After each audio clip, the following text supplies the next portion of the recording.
नमस्कार, मी प्रीती. मी मराठी लाईव्हच्या दुपारच्या बातमीपत्रांमध्ये तुम्हा सर्वांचं खूप स्वागत. पब्लिक ब्रॉडकास्टर दूरदर्शनवर द केरळ स्टोरी हा चित्रपट दाखवला जाणार आहे. या चित्रपटावरून बरेच वादविवाद झाले होते. हिंदू मुलींना कशा पद्धतीने फसवून कट्टरपंथी प्रदेशात नेलं जातं ते या चित्रपटात दाखवलं आहे. हा चित्रपट हिट ठरला, पण त्याचवरून बरीच मतमतांतर आहेत, वाद देखील झाले.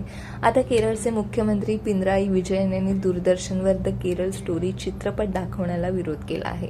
सीएम विजयन यांनी दूरदर्शनला या चित्रपटाचं स्क्रीनिंग रोखण्यास सांगितलं आहे. लोकसभा निवडणुकीदरम्यान द केरला स्टोरी चित्रपट दाखवल्यास सांप्रदायिक तणाव वाढू शकतो असं त्यांनी म्हटलं आहे. सध्या लोकसभा निवडणूक 2024ची रणधुमाळी सुरू आहे. राजकीय प्रचाराला खुमारी चढली आहे. वाढत्या उन्हासोबतच आरोप प्रत्यारोपाला पण थार चढली आहे. शिवसेना उद्धव ठाकरे गटाचे खासदार संजय राऊत हे सध्या सांगलीतील प्रचारासह इतर ठिकाणाच्या प्रचारावर लक्ष ठेवून आहेत. त्यांनी पंतप्रधान नरेंद्र मोदी आणि केंद्रीय गृहमंत्री अमित शहा यांच्यावर गंभीर आरोप केले आहेत. या मोदी आणि शहांनी अघोरी जादू केल्याचा खळबळजनक दावा त्यांनी केला.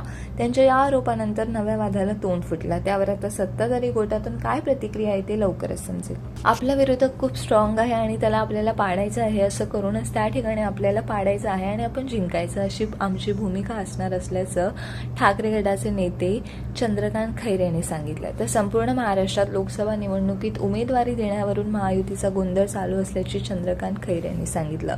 पुढे ते असंही म्हणाले की भावना गवळीला सांगितलं होतं की कुठे जाऊ नको, पण ऐकलं नाही. ईडी चौकशी लागली, पण त्यांनी काढली का ईडी? पण तरी भावना गवळी यांनी गद्दारी केली. किमान पक्षासोबत एकनिष्ठ तरी राहिली असती. भावना गवळी यांची उमेदवारी कापली आहे, आता ती रडत बसलेली असेल.